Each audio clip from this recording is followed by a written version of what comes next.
she barely touched him. His armor crumbled. The giant space station floated above a red star that looked tired and old. The clear dome let everyone see the stars and the ships waiting outside. Thousands of aliens sat in rows around a wide open floor. Their bodies glowed or clicked or shone in different colors. Some had scales, some had shells, some had too many arms. All of them watched the center with calm faces. High exemplar Vorak stood in the middle, like a black mountain. His armor covered him from head to foot.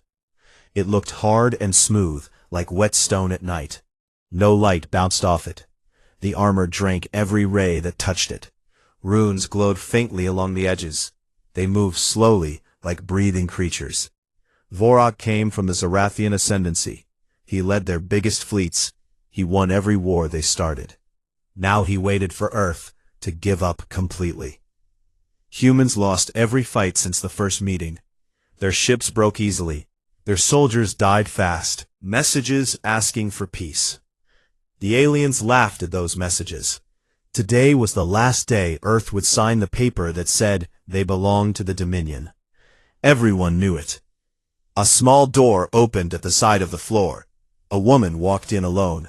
She wore a simple gray tunic, with no mark for decorations. Her hair was tied back tight. She carried only one thin data slate and a clear glass with water inside. No guards followed her, no robots, no weapons. The crowd made soft sounds of surprise and fun. Vorak turned his head slowly. His helmet had no eyes, just dark slits that looked deeper than space. His voice came out loud and rough through the translation machines. You come with nothing human. No soldiers, no gifts, only words and water. The woman stopped a few steps away. She looked up at him without fear. My name is Elena Reyes. I speak for Earth. We brought what you asked for. The rest is not needed. Vorak lifted one huge hand. The gauntlet looked big enough to crush a car. Sign the paper now. Kneel first. It is our custom. All who lose must show respect. The aliens leaned forward. Many smiled with sharp teeth or soft lips. They wanted to see a human on their knees.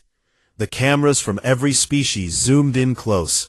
The moment felt heavy, like the air before a storm. Elena did not move down.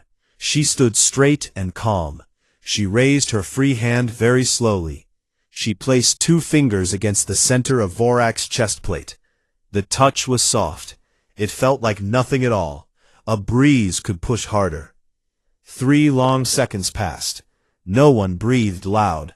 The machines checked for danger. They found nothing.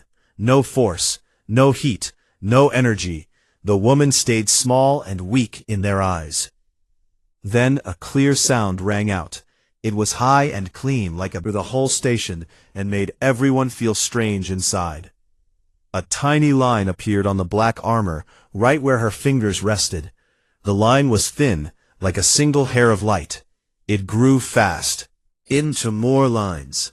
They spread like cracks in ice under weight. They glowed soft red along the edges. Vorak stood still. His body felt wrong inside. The armor that stopped plasma fire and black hole pull now made small noises like breaking twigs. The shoulder pieces shook once, then fell off. They hit the floor with loud clangs. The chest plates curled away like dry paper. The runes went dark, one by one. The helmet split down the middle with a sharp crack. One half dropped and rolled.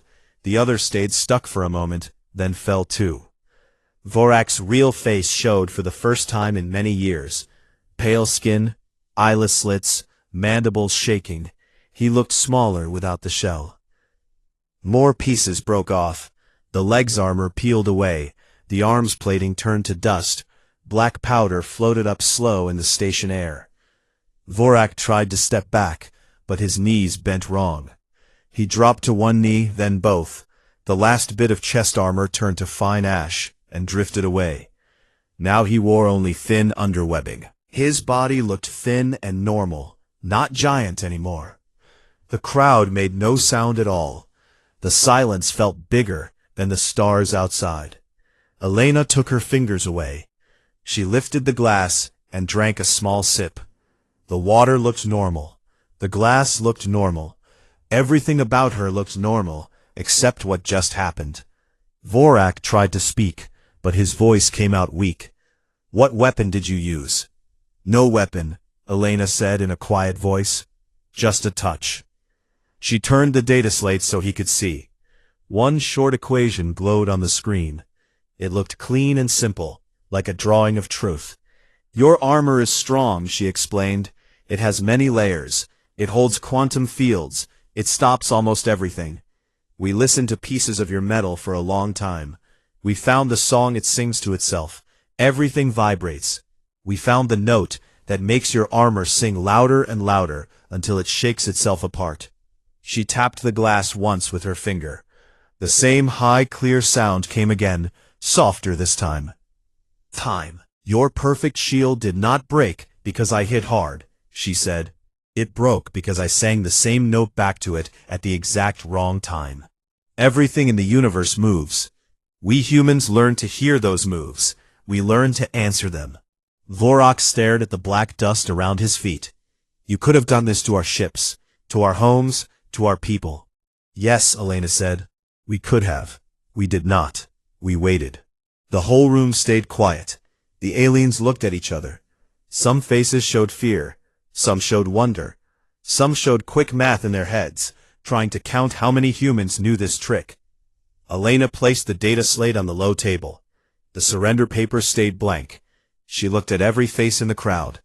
"Here is our answer," she said. "No payment, no kneeling. Trade if you want peace. One rule only.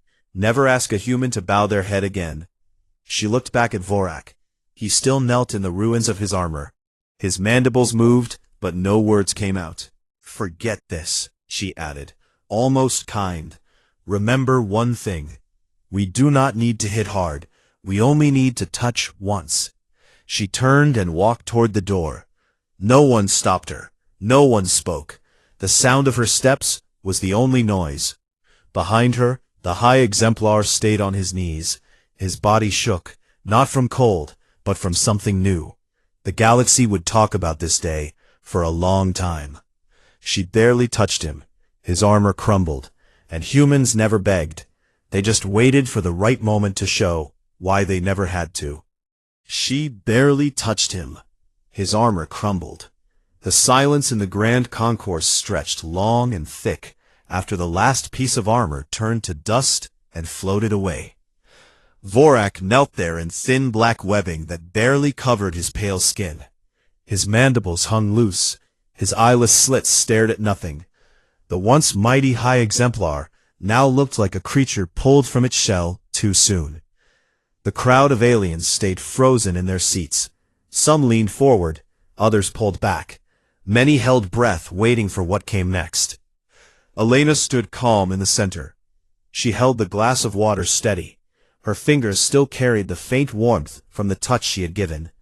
She looked around the huge room at faces covered in scales, feathers, glowing skin, and hard plates. Every species there had come to watch a human break. Now they watched something else entirely. One tall insectoid delegate from the Hive Concord broke the quiet first. Its voice clicked sharp through the translators. "Impossible. The Void-Forged cannot fail. It has held against supernova bursts. It has turned blades of pure force. This is trick. This is lie." Another voice joined from the upper rows. A feathered diplomat with bright red crest spoke fast. "Humans have no such power. Their science is young. Their weapons weak. We have tested them, we have crushed them. This must be hidden bomb, or poison, or hidden machine." Vorak lifted his head slowly. His mandibles clicked once, twice. He forced words out. The armor failed. It failed completely. No energy spike. No impact trace. My systems show zero attack. Yet it is gone. All gone. The murmurs grew louder across the tiers. Some aliens stood up. Others activated recording devices. Bright lights flashed from every direction. The moments spread out to every ship in every world in the Dominion, faster than light itself. Elena raised one hand, not high, just enough to ask for attention. The room quieted again, not from respect, but from need to hear. And slow, no bomb, no poison, no hidden machine, just sound, just the right sound at the right time. She turned the data slate toward the nearest camera drone. The short equation glowed bright white on dark screen. Simple lines, clean numbers, no fancy colors, no complex shapes, just truth written small. She pointed at it. This is what we found. Your armor sings a song to itself. Every material does. We listened until we heard the note that makes it sing itself to pieces. A low rumble started in the back rows. It came from a group of heavy-scaled warriors from the Iron Pact. One of them growled loud enough for translators to catch. You mock us. You claim our greatest defense falls to a finger tap. This is insult. This demands blood. Elena looked straight at the speaker. She did not raise her voice. She did not step back. Your armor is strong. Yes, it stops fire. It stops blades. It stops gravity waves. We respect that strength. We studied it for months. We took small pieces from battlefields, from crashed ships, from traders who sold secrets.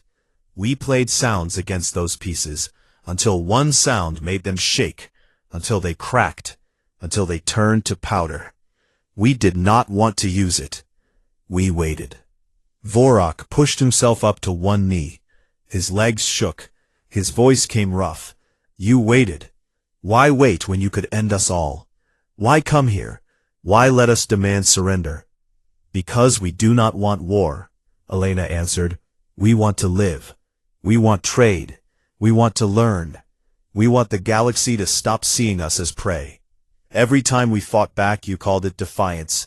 Every time we asked for peace, you called it weakness. We grew tired of explaining, so we showed instead. The insectoid delegate clicked again. Show us proof. Show us data. Show us how one soft touch does this much ruin. Elena nodded once. She tapped the slate. New screens appeared around the room. Big holograms floated above every section. They showed clear recordings. First, a small square of black armor sitting on a table in a human lab. Scientist in white coat placed a tiny speaker next to it. The speaker played one pure note. The armor square shivered and cracked, then fell apart into black sand. The same note, the same result, shown from 3 angles. Slow motion showed the cracks grow like living things. Next hologram showed a full chest plate hanging from chains. Same note, played same result. Pieces dropped one after another. Dust rose in clouds. The scientist stood back and watched. No hands touched, no tools struck, just sound, just one note. The room grew louder with voices, some angry, some scared, some excited. A blue-skinned merchant from the trade nexus shouted, "This changes everything. If humans can do this to armor, what about hulls? What about stations? What about us?" Elena lowered her hand. The holograms faded. She spoke again. "We can do it to many things. Yes, we chose not to. We could have sent drones with speakers to your fleets. We could have played the note across your worlds. We could have ended fights before they started. We did none of that. We came here instead." "Why?" Vorak asked again, his voice almost small now. "Why show mercy to those who demanded your knees?" "Because mercy is strength," Elena said. "Real strength. Not the kind that needs armor to prove it. We could destroy, but we choose not to. That is the difference between us and you. You build walls, we learn to speak through them." A new voice cut in, deep and slow. It came from the shadowed upper tier, an ancient being wrapped in flowing robes, its face hidden in hood. "We have watched humans since first contact. We saw your ships burn, we saw your colonies fall. We thought you weak, we thought you done. Now we see different. We see patient, we see clever, we see dangerous in quiet way." Elena turned toward the voice. She bowed her head just a little. "Thank you for seeing. We are not here to rule. We are not here to punish. We are here to say enough. No more demands, no more kneeling, no more treating humans like food or toys. At the dust around him. Then, at Elena, his mandibles moved slow. You have power now. You have shown it. What do you want from us? Elena placed the data slate on the low table. The surrender paper stayed white and empty. She spoke to everyone, not just him. We want peace. Real peace. Open borders, fair trade, shared knowledge, one simple rule. Never again ask any human to lower their eyes. Never again treat us as less. If you agree, we walk forward together. If you refuse, we walk away. And next time, we may not wait so long to speak our note. The crowd stirred. Many aliens talked fast in their own languages. Some nodded, some shook heads, some looked ready to run.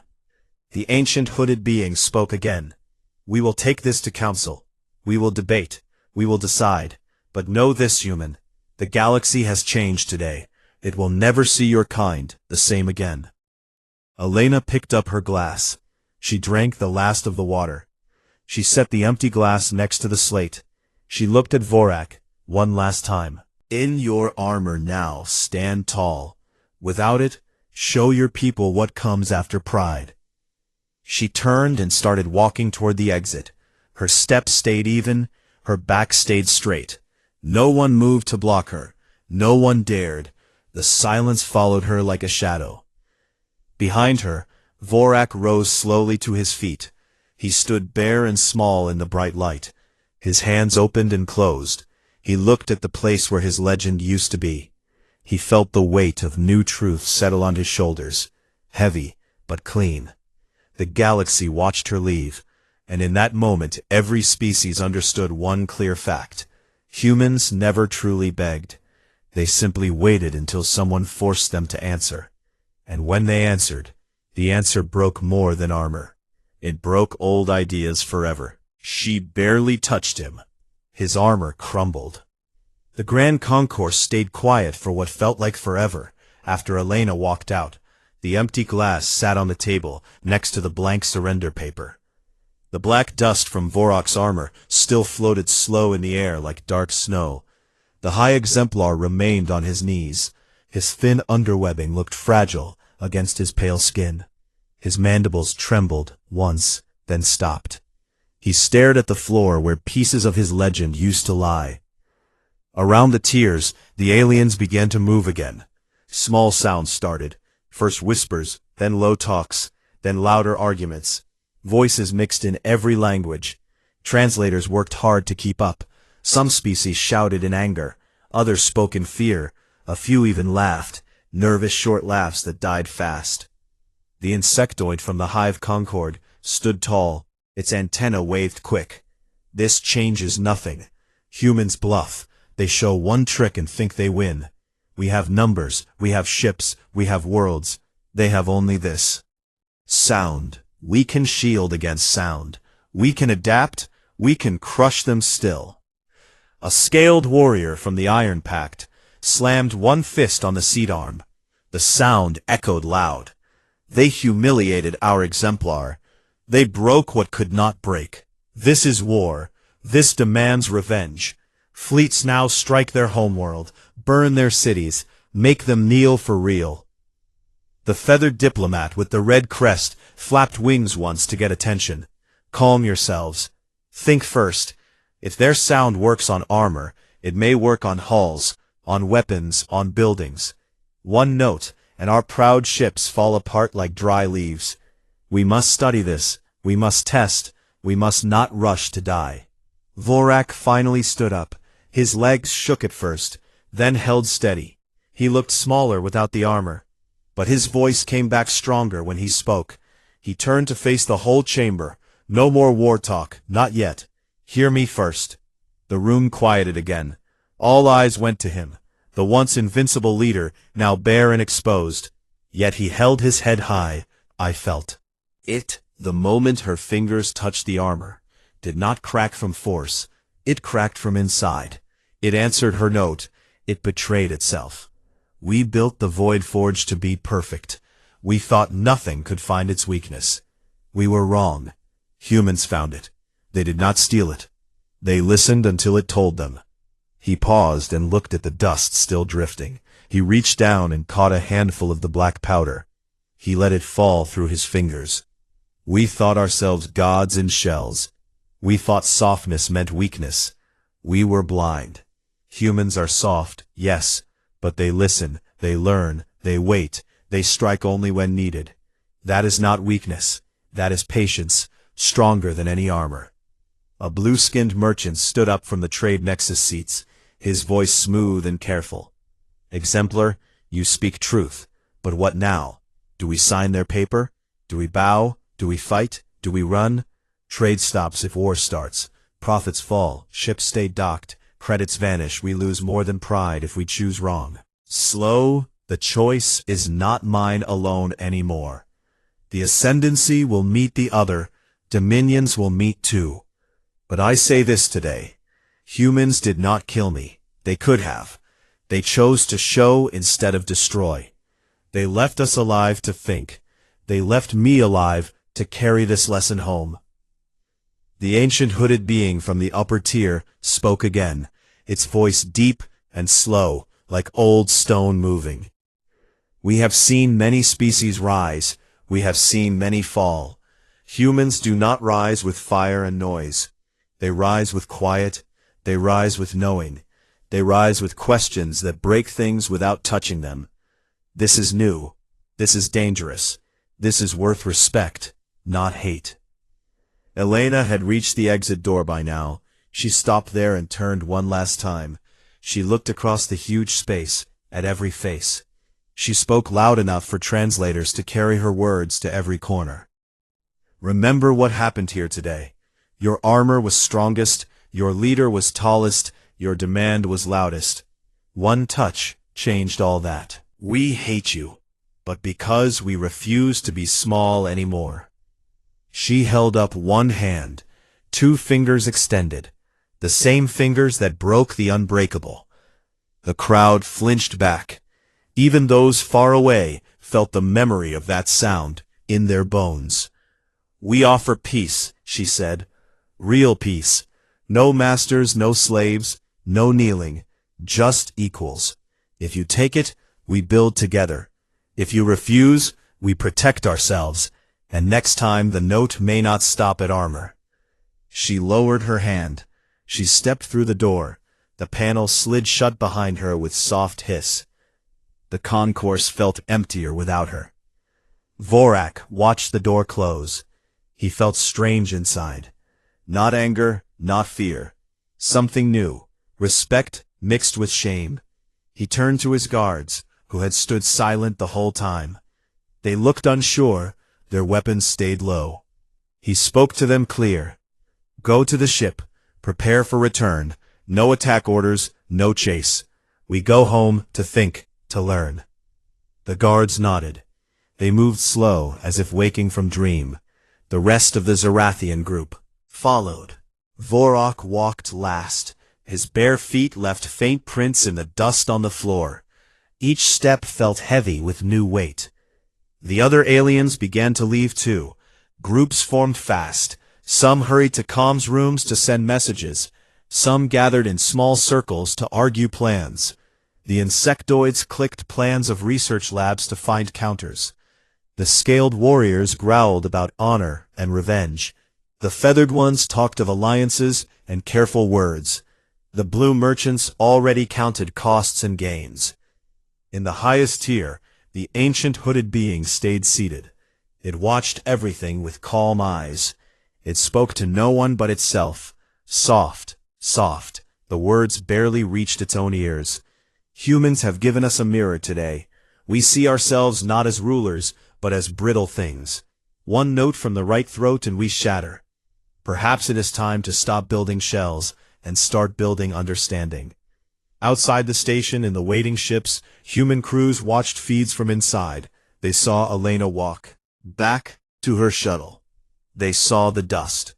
They saw Vorak stand bare. They cheered, quiet cheers. No shouts, just relief and pride. Their ambassador had not fought with guns or bombs. She fought with knowledge. She fought with patience. She fought with truth. Elena entered her shuttle. The door closed. She sat down. She looked out at the stars. The red sun still burned, slow and old. She smiled, small smile to herself. She had carried no weapon. She needed none. The galaxy had just learned that humans carried something stronger, something that could not be armored against, something called curiosity, something called time, something called refusal to bow. The shuttle pulled away, smooth and silent. Behind it, the grand concourse lights dimmed as delegates left the station, would stay empty for days while messages flew across space, while councils met, while species decided what to do with the new truth. Vorak boarded his own ship. He refused new armor when offered. He walked to his command chair in only the underwebbing. He sat and looked at the main screen. Earth glowed blue and small in the distance. He stared at it long. Then he spoke one word to his crew. Home. The engines hummed. The ship turned slow away from the station, away from the red star, toward home systems, where reports would be made, where lessons would be taught, where old pride would meet new questions. Far away, Elena leaned back in her seat.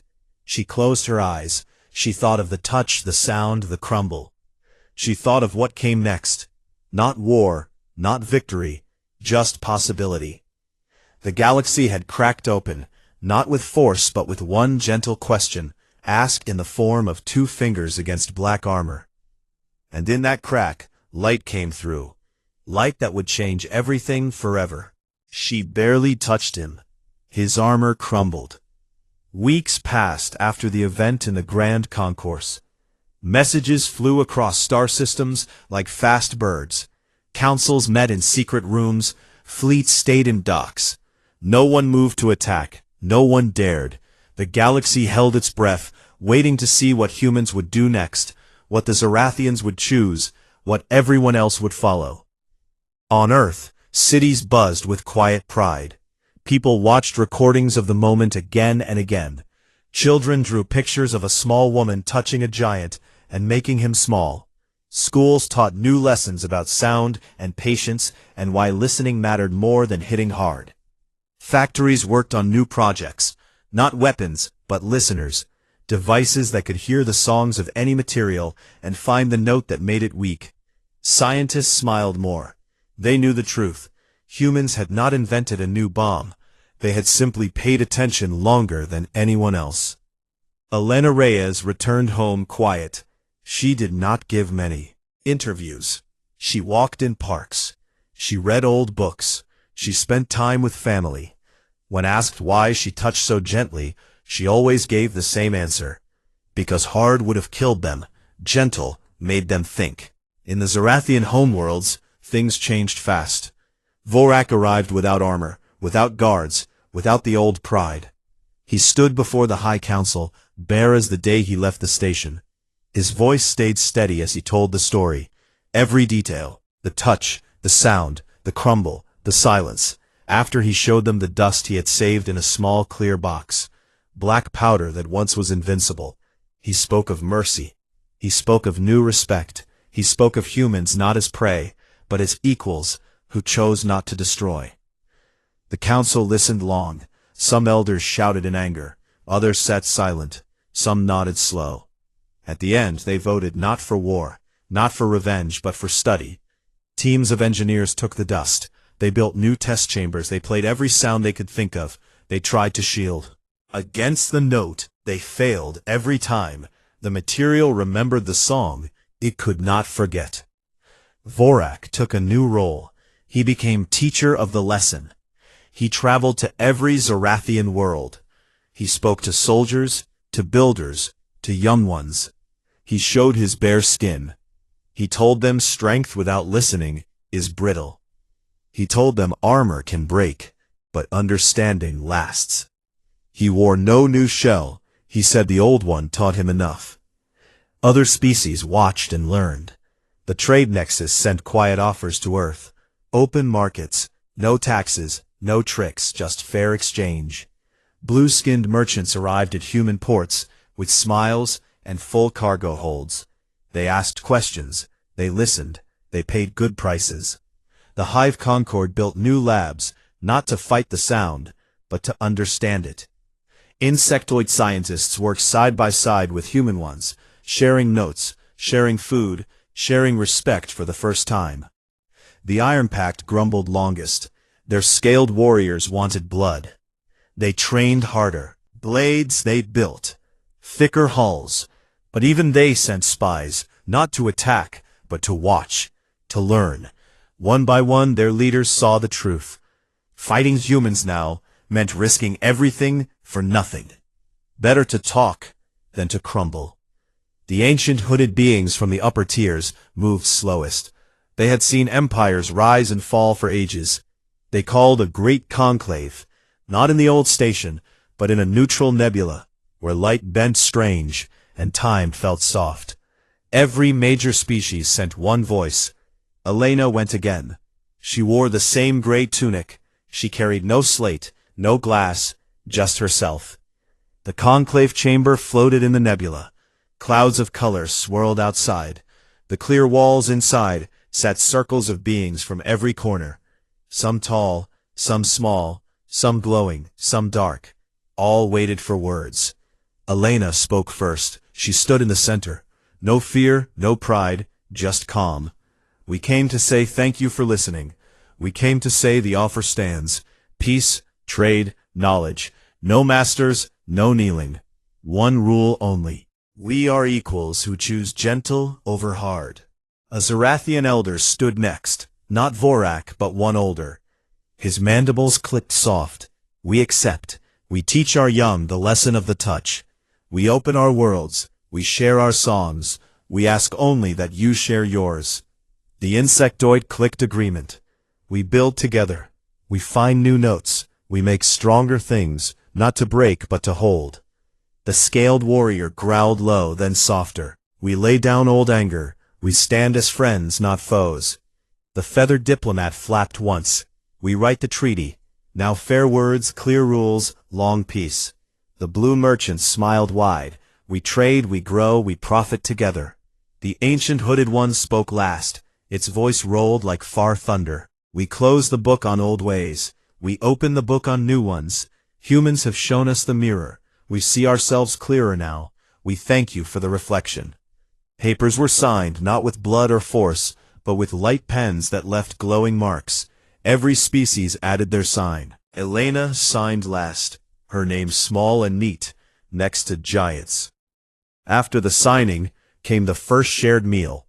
Tables stretched long, food from every world mixed together. Zarathian meats, human breads, insectoid nectars, scaled fruits, feathered spices, blue wines. Laughter came slow at first, then louder. Stories passed hands, touched not in threat but in greeting. Vorak sat next to Elena. He wore simple cloth now, no armor, no rank, just himself. He lifted a cup of clear water. He spoke quiet.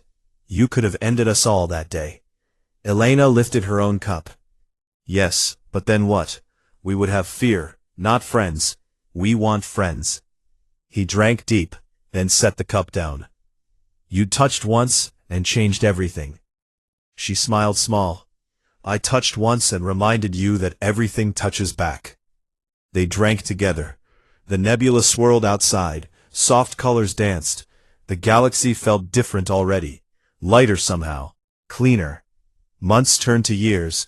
Trade routes grew thick with ships. With Zarathian strength. Insectoid patterns. Feathered art. Scaled endurance. Blue speed. New things appeared. Tools that listened to stars. Medicines that healed with sound. Ships that sang to stay whole. Children grew up hearing the story, not as war tale, but as lesson tale. They learned that power hides in quiet places, that listening beats shouting, that one gentle touch can break more than armies ever could. Vorak visited Earth once. He walked barefoot in green fields. He looked at blue sky. He met children who asked why he used to wear black shell. He told them, because I thought it made me strong. Then, a woman showed me I was wrong. Elena watched from a bench. She smiled. She knew the galaxy had not just survived the touch, it had grown from it. Far out in space, new stations rose, not for war, but for talk, not for rule, but for share. The old concourse got a new name, Hall of the First Touch. A marker stood in the center, a small black pedestal with one line carved deep. Touched him, his armor crumbled. Visitors came from everywhere. They read the words. They thought about the moment. They left changed, a little kinder, a little wiser, a little more willing to listen. And somewhere in the quiet between stars, the universe hummed its endless song. Humans listened close. They answered gentle when needed, hard only when forced. Most times, they just smiled and waited, because they knew one truth above all others. Everything vibrates, and sometimes all it takes is the right note to make the whole galaxy dance different. She barely touched him. His armor crumbled. Years turned into decades after the signing in the nebula. The galaxy grew into something new and bright. Trade ships crossed paths daily, carrying goods, ideas, stories. Laughter filled markets on every world. Children from different species played together in shared parks, learning each other's games, songs, words. Old borders faded. New friendships took their place. Humans walked tall, not with weapons, but with open hands and listening ears. Elena Reyes lived quietly on Earth. She taught at a small school near the sea. She spoke to young students about the day she touched the armor. She told them the story, simple and true. She said power is not always loud. Sometimes it whispers, sometimes it waits. She showed them recordings of the moment, the two fingers, the tiny crack, the giant crumbling. The children listened wide-eyed, then asked questions. Why did you not hit harder? Why did you give them mercy? She answered, because mercy builds what force only breaks. Vorak grew old in Zarathian years. His skin paled more, his mandibles moved slower. He refused all new armor. He walked among his people, bare as lesson. He visited schools, factories, homes. He told the young ones, remember the day we lost our shell. We did not lose our pride. We gained something better. We gained sight. We saw that strength without wisdom is empty. He pointed to the sky and said, humans showed us the mirror. Look into it. See yourselves clear. See others clear. One day, Vorak traveled to Earth. He came alone. No fleet, no guards, just one small ship. He landed near the sea, near Elena's school. He walked the path barefoot, sand warm under his feet. Children ran to see the tall, pale visitor with no eyes but slits. They asked no fear, just wonder. Are you the one from the story? He nodded slow. Yes, I am the one who wore the black mountain until it fell. Elena met him at the school gate. She looked older now, lines around her eyes from smiles from thought. She greeted him with a small bow, not deep, just polite. He returned the gesture. They walked together along the shore. Waves rolled. Gentle wind carried salt smell. They talked long about old days, new days, what came after the touch. You changed everything, Vorak said, not with anger, but with thanks. I thought myself unbreakable. You showed me I was wrong, yet in being wrong, I found right path. Elena looked at the water. She said, you were never unbreakable. No one is. Everything has a note. Everything can sing itself apart or sing itself whole. We just learn to choose the song that helps, not harms. They sat on rocks and watched the sun set, red like the old star above the concourse. Vorak spoke soft. I teach now, not lead. I show, not demand. My people listen better because of you. She smiled. You listen better because you chose to. The choice was always yours. We only reminded you it existed. Night fell. Stars came out bright and many. Vorak looked up. He pointed to a cluster far away. That is my home now. It feels different, warmer, somehow, because we talk instead of fight. Elena nodded. The whole galaxy feels warmer when no one demands knees. They parted with no promises, just understanding.